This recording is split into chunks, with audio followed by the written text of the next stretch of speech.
Class 12th physics chapter 1 विद्युत क्षेत्र रेखाएं इलेक्ट्रिक फील्ड लाइंस। इनकी कल्पना सर्वप्रथम माइकल फैराडे ने की थी। उन्होंने ये बताया था कि विद्युत क्षेत्र रेखाएं एक काल्पनिक वक्राकार पथ होती है। इस तरह से ये विद्युत क्षेत्र रेखाएं एक काल्पनिक वक्र होता है और एक पाथ होता है। तो काल्पनिक वक्राकार पाथ है या रास्ता है, और इसके किसी भी बिंदु पर अगर आप स्पर्श रेखा खींचते हैं, इस तरह से यहां देखिए कि इस पॉइंट पर अगर आप एक स्पर्श रेखा खींचते हैं तो ये इस बिंदु के ऊपर, मतलब यहां इस जगह ये परिणामी विद्युत क्षेत्र अर्थात रिजल्टेंट इलेक्ट्रिक फील्ड को बताती है। तो विद्युत क्षेत्र रेखाएं तो काल्पनिक है, परंतु ये जो फील्ड इनके द्वारा, ये जो विद्युत क्षेत्र इनके द्वारा प्रदर्शित किया जाएगा, ये वास्तविक होगा। तो ये विद्युत क्षेत्र रेखाएं जिनको हमने कहा काल्पनिक वक्राकार पथ है, तो वास्तव में क्या है कि जैसे मान लीजिए हम यहां पर कोई इस जगह पर, आप इस चित्र में यहां देखिएगा कि इस जगह अगर हम कोई एक पृथक्कृत स्वतंत्र एकांक धनावेश रख दें, ठीक है, तो अगर हम स्वतंत्र एकांक धनावेश रख दें या एकांक धनावेश रख दें, सरल शब्दों में बोल रहा हूं, तो उस पर एक स्थिर विद्युत बल कार्य करने लगेगा, क्योंकि इस आवेश का अपना एक विद्युत क्षेत्र होगा और वो विद्युत क्षेत्र जो है इस पर एक स्थिर विद्युत बल लगाएगा, और वो स्थिर विद्युत बल के कारण क्या होगा, वो एकांक धनावेश क्या होगा, इसके विद्युत क्षेत्र में गति करने लगेगा। ठीक है, तो ये जो एकांक धनावेश इसके विद्युत क्षेत्र में गति करता है, तो चूंकि यहां पर ये धन भी है और ऋण भी है, तो ये जो विद्युत बल जो इस पर लगेगा एकांक धनावेश पर, ये परिवर्ती बल होगा, मतलब चेंज होता रहेगा। तो इसके कारण क्या होगा कि इसका जो एकांक धनावेश का जो पथ होगा वो क्या होगा, वक्राकार होगा।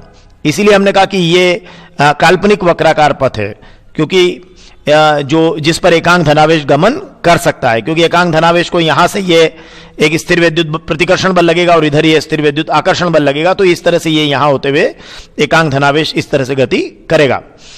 लेकिन अगर हम ये कहें कि अगर विद्युत बल एक समान है, जैसा कि मान लीजिए यहां पर केवल ये धनावेश ही होता और एकांक धनावेश यहां पर पड़ा होता, तो फिर इस पर एक जो बल लगता, जिसको हम कह रहे हैं कि स्थिर विद्युत बल लगता, तो उसके कारण एकांक धनावेश सरल रेखा में ही गति कर रहा होता, मतलब इस तरह से सरल रेखा में गति कर रहा होता।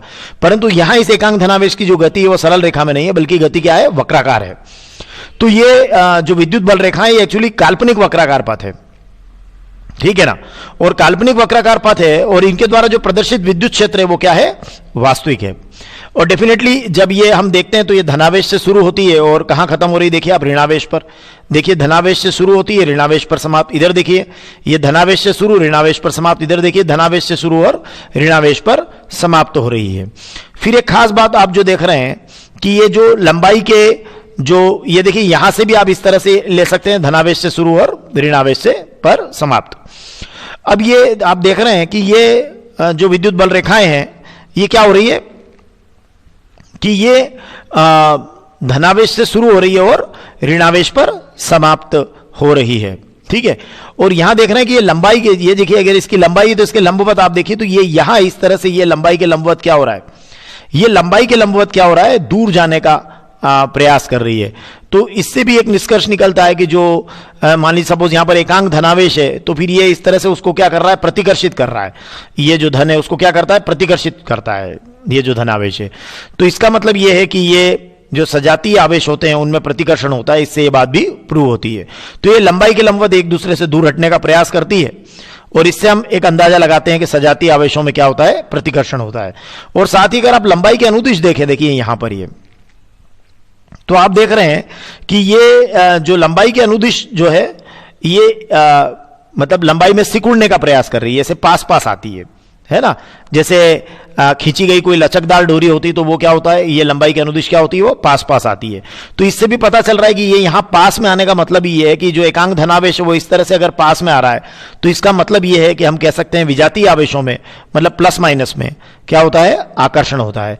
तो ये भी हम इसके द्वारा बता सकते हैं, और ये इसकी विशेषता में भी कह सकते हैं कि ये लंबाई के लंबवत एक दूसरे से दूर हटने का और लंबाई के अनुदिश एक दूसरे के पास आने का प्रयास करती है।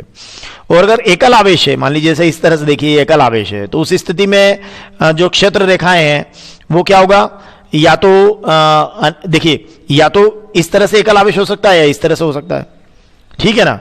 तो फिर ऐसे में क्या होगा कि एकल आवेश की स्थिति में क्या होगा, जैसे यहां एकल धनावेश है, तो उस स्थिति में क्या होगा कि विद्युत क्षेत्र रेखाएं या तो क्या होगा, इंफिनिटी पर जाकर समाप्त हो जाएगी, या फिर क्या होगा, इंफिनिटी से ही प्रारंभ होगी।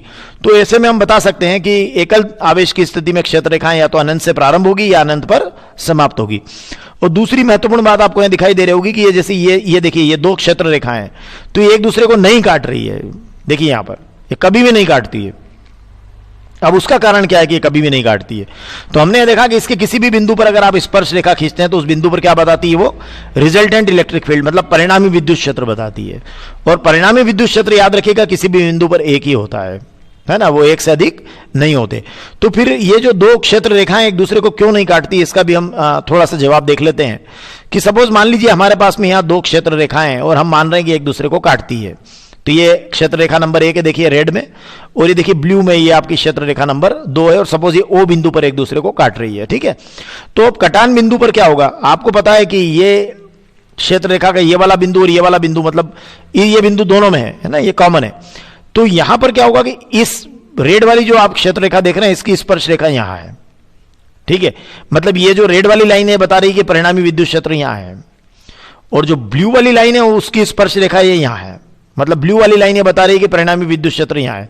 तो एक ही पॉइंट पर परिणामी विद्युत क्षेत्र की कितनी दिशाएं हो गई, 2 दिशाएं हो गई। क्या यह संभव है? यह संभव नहीं है। तो हम कह सकते हैं कि दो क्षेत्र रेखाएं एक दूसरे को कभी भी नहीं काटती है। इसलिए नहीं काटती है कि अगर मान लीजिए आपने कहा कि दो क्षेत्र रेखाएं एक दूसरे को किसी एक बिंदु पर काटती है, तो कटान बिंदु पर 2 स्पर्श रेखाएं खींची जा सकेगी, अर्थात परिणामी विद्युत क्षेत्र की जो दिशा है वो 2 दिशाएं होगी, और परिणामी विद्युत क्षेत्र की 2 दिशाएं किसी एक बिंदु पर संभव नहीं है। अतः 2 क्षेत्र रेखाएं एक दूसरे को कभी भी नहीं काटती है। तो हम इस निष्कर्ष पर पहुंचे कि 2 क्षेत्र रेखाएं एक दूसरे को कभी भी नहीं काटती है। और इसका अगर आप जवाब देना चाहें तो आप बता सकते हैं कि चलिए मान लीजिए अगर 2 क्षेत्र रेखाएं एक दूसरे को काटेगी तो कटान बिंदु पर 2 स्पर्श रेखाएं खींची जा सकेगी, अर्थात परिणामी विद्युत क्षेत्र की 2 दिशाएं होगी, जो कि संभव नहीं है। अतः हम इस निष्कर्ष पर पहुंचते हैं कि 2 क्षेत्र रेखाएं एक दूसरे को कभी भी नहीं काटती है। तो हमने विद्युत क्षेत्र रेखाओं के बारे में पढ़ा कि ये वे काल्पनिक वक्राकार पथ है जिनके किसी बिंदु पर खींची गई स्पर्श रेखा उस बिंदु पर परिणामी विद्युत क्षेत्र को बताती है, और ये वे काल्पनिक वक्राकार पथ है जिस पर एकांक धनावेश गमन कर सकता है। ये धनावेश से प्रारंभ होती है और ऋणावेश पर समाप्त होती है। लंबाई के लंबवत एक दूसरे से दूर जाने का और लंबाई के अनुदिश एक खींची गई लचकदार डोरी की तरह लंबाई में सिकुड़ने का प्रयास करेगी। और साथ ही हमने समझा कि एकल आवेश की स्थिति में क्षेत्र रेखाएं या तो अनंत से प्रारंभ होगी या अनंत पर समाप्त होगी, और 2 क्षेत्र रेखाएं एक दूसरे को कभी भी नहीं काटती है। और जो इसका इंपॉर्टेंस है वो हमने समझा कि अगर इसके किसी पॉइंट पर आपने स्पर्श रेखा खींची तो उस बिंदु पर हमें विद्युत क्षेत्र के बारे में जानकारी मिल जाती है, जो कि वास्तविक होता है। और रेखाएं काल्पनिक है परंतु ये प्रदर्शित क्षेत्र क्या हो जाएगा, वास्तविक हो जाएगा। और साथ ही हमें यह भी पता चल जाता है क्षेत्र रेखाओं से कि अगर क्षेत्र रेखाएं वक्राकार है तो हम कह सकते हैं कि विद्युत क्षेत्र जो है वो एक समान नहीं है, असमान है। और अगर क्षेत्र रेखाएं सीधी है, स्ट्रेट है, तो हम कहते हैं कि ये जो क्षेत्र है ये क्या है, एक समान क्षेत्र है। धन्यवाद।